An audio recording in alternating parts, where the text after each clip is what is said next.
Oke, standby, kamera ready, sound ready, 3, 2, 1, action.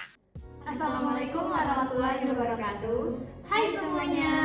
Saya Rizka Afriza Malda Putri dengan ujung NIM 1134. Saya Siti Tasya dengan ujung NIM 1146. Saya Nelindari dengan ujung NIM 1137. Tujuan kami membuat video ini adalah untuk memenuhi tugas ujian akhir semester mata kuliah Good Governance pada materi Corporate Securities. Selamat menonton. Apa itu corporate securities? Nah, ada dua jenis surat berharga dasar yang digunakan perusahaan untuk mengumpulkan modal, yaitu saham dan obligasi. Saham memberikan kepemilikan di perusahaan serta hak atas dividen dan suara dalam tata kelola. Tetapi, resikonya itu lebih tinggi karena nilainya fluktuatif dan keuntungannya tidak dijamin. Sebaliknya, obligasi adalah utang yang mewajibkan perusahaan membayar bunga secara berkala dan melunasi pokok pada jatuh tempo. Meskipun lebih aman bagi investor, pemegang obligasi tidak memiliki hak kepemilikan atau kontrol atas perusahaan. Karena risikonya itu lebih tinggi, saham biasanya lebih mahal dibandingkan obligasi. Untuk menarik investasi, perusahaan harus menjaga kepercayaan investor melalui tata kelola yang baik dan perlindungan hak pemegang saham. Jenis sekuritis yang pertama itu ada saham. Saham merupakan sekuritis yang memberikan hak kepemilikan dan tata kelola kepada pemegangnya atas perusahaan penerbit. Menurut Undang-Undang Nomor 12 Tahun 2000, saham harus diterbitkan atas nama pemiliknya dan dicatat dalam daftar pemegang saham untuk meningkatkan transparansi dan perlindungan hak pemegang saham. Hak pemegang saham bergantung pada jenis saham yang dimiliki, seperti saham biasa atau preferen. Setiap saham memiliki nilai nominal yang harus dinyatakan dalam rupiah dan tidak dapat diterbitkan tanpa nilai nominal. Nilai nominal ini biasanya berbeda dari harga pasar karena dipengaruhi oleh berbagai faktor, seperti kinerja perusahaan, kebijakan dividen, kondisi ekonomi, dan struktur tata kelola perusahaan. Struktur tata kelola yang baik meningkatkan kepercayaan investor dan membuat saham lebih menarik sebagai investasi. Jenis yang kedua itu ada obligasi. Obligasi korporasi adalah instrumen utang yang diterbitkan perusahaan untuk mendapatkan dana dari investor. Penerbit obligasi berjanji membayar kembali ke pokok pinjaman beserta bunga atau kupon dalam jangka waktu tertentu. Pembayaran bunga dilakukan secara berkala, sedangkan pokok dibayarkan saat obligasi jatuh tempo. Pemegang obligasi memiliki hak sebagai kreditor termasuk menerima pembayaran bunga, menebus obligasi saat jatuh tempo, dan dalam beberapa kasus mengonversi obligasi menjadi saham jika obligasinya bersifat konversi.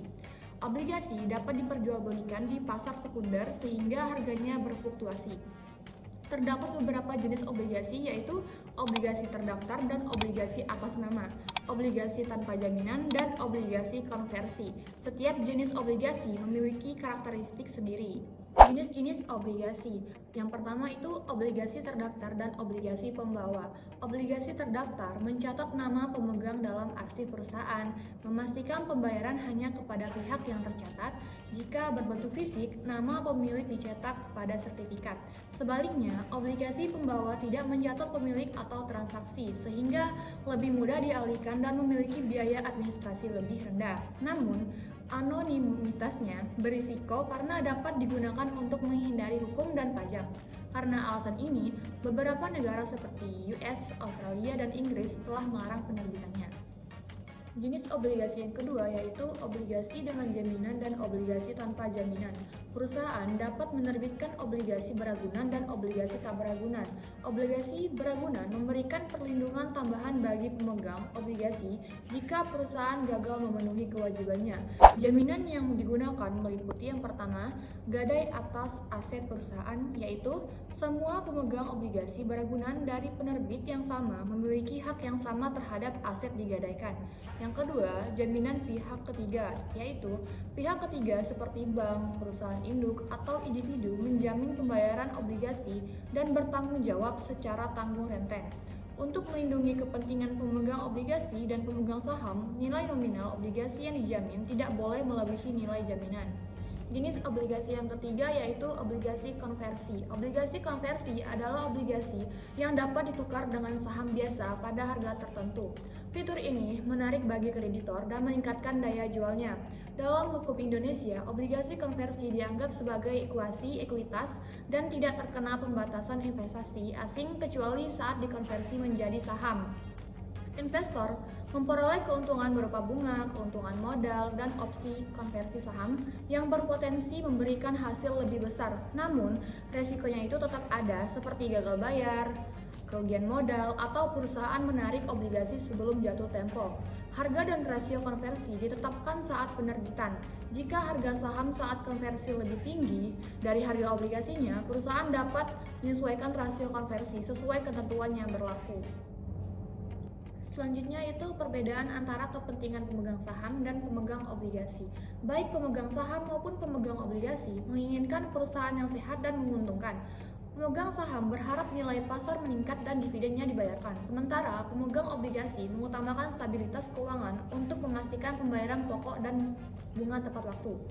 Namun, terhadap perbedaan kepentingan antara keduanya, dalam kebangkrutan, klien pemegang obligasi diprioritaskan sebelum pemegang saham. Pemegang saham juga lebih bersedia mengambil risiko demi potensi keuntungan besar, sedangkan pemegang obligasi mengutamakan stabilitas arus kas. Selain itu, pemegang saham dan pemegang obligasi konversi sama-sama berkepentingan untuk mencegah pengenceran kepemilikan mereka, dengan pemegang saham memiliki hak tata kelola untuk melindungi kepemilikan mereka. Penerbitan sekuritas merupakan proses rumit yang melibatkan transfer dana sebagai ganti hak-hak tertentu yang tunduk pada jaminan dan garansi yang berbeda. Di Indonesia, peraturan sekuritas mengatur tata cara dan ketentuan penerbitan sekuritas, baik melalui saham, perusahaan, maupun obligasi. OJK bertanggung jawab untuk melindungi legalitas dan transparansi transaksi ini.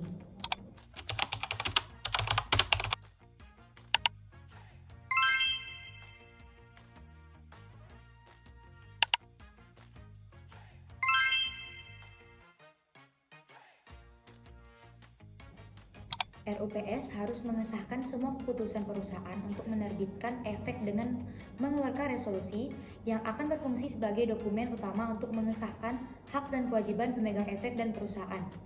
Namun, dokumen tersebut secara umum harus mencakup informasi minimal 1. Rincian perusahaan penerbit, 2. Keputusan penerbitan surat berharga, 3. Efek yang akan diterbitkan, dan 4 adalah kondisi penempatan.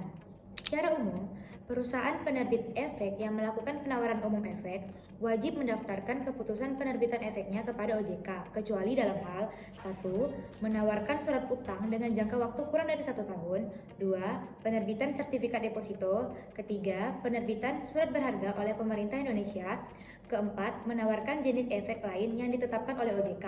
Di Indonesia, semua penawaran umum tunduk pada persetujuan OJK. Perusahaan harus menyampaikan pernyataan pendaftaran kepada OJK dan memperoleh otorisasi OJK atas keabsahan pernyataan tersebut. Penempatan surat berharga merupakan transaksi aktual antara perusahaan dan investor. Transaksi ini tunduk pada beberapa persyaratan hukum dan hanya akan berlaku setelah mematuhi prosedur sebagai berikut. Yang pertama, jumlah efek yang ditempatkan. Jumlah efek yang ditempatkan tidak boleh lebih dari yang tercantum dalam keputusan RUPS yang memberikan wewenang untuk menerbitkan efek. Namun, jumlah efek yang ditempatkan dapat lebih sedikit dari jumlah yang tercantum dalam prospektus. Hal ini karena, dalam praktiknya, kemampuan perusahaan untuk menjual efek bergantung pada permintaan investor yang mungkin atau mungkin tidak memenuhi jumlah efek yang ditempatkan dalam keputusan RUPS. Yang kedua, publikasi pengumuman. Yang pertama yaitu melakukan pengumuman setiap perbaikan atau penambahan terhadap ringkasan prospektus paling sedikit pada satu surat kabar harian berbahasa Indonesia yang peredarannya nasional paling lambat 2 hari kerja terhitung sejak tanggal OJK menerbitkan surat efek prospektus. Yang kedua yaitu mendistribusikan prospektus formal sebagaimana diisyaratkan berdasarkan pernyataan pendaftaran kepada publik atau calon pembeli. Yang ketiga yaitu menyerahkan prospektus dalam bentuk soft copy dan 2 hard copy kepada OJK. Yang keempat, menyerahkan bukti pengumuman paling lambat 2 hari kerja sejak tanggal pengumuman dibuat. Yang ketiga yaitu dimulainya penawaran. Penawaran efek dimulai pada saat perusahaan melakukan penawaran umum. Penawaran umum ini harus dilakukan paling lambat 2 hari kerja sejak tanggal pernyataan ini dibuat. Investor harus membayar efek yang dibeli pada saat efek tersebut dialihkan atas nama investor. Yang keempat yaitu akhir penawaran.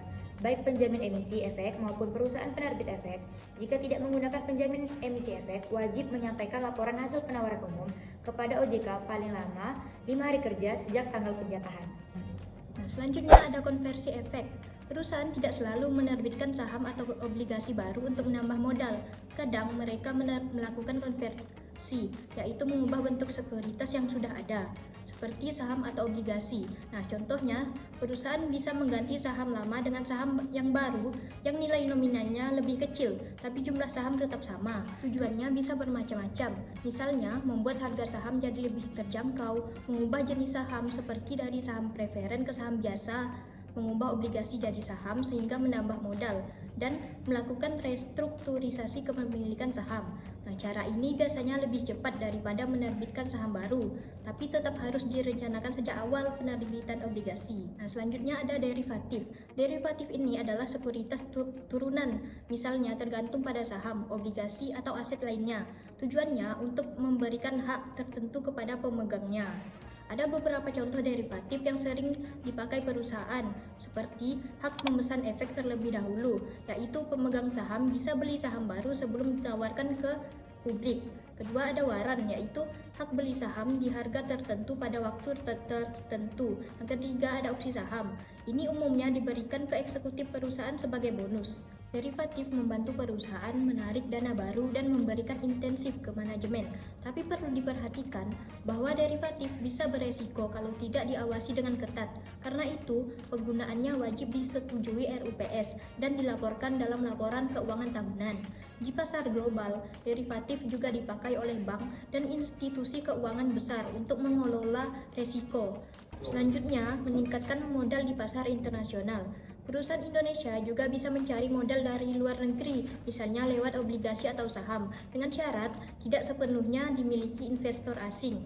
Dapat persetujuan dari direksi dan RUPS, mengikuti aturan dari regulator lokal dan OJK, dan mematuhi aturan mata uang asing. Biasanya, perusahaan akan menerbitkan saham dalam bentuk depositary receipt di negara seperti Amerika Serikat atau Singapura. Mereka harus melapor ke OJK, menyampaikan rencana detail, dan tetap mengikuti aturan negara tempat saham tersebut dicatat.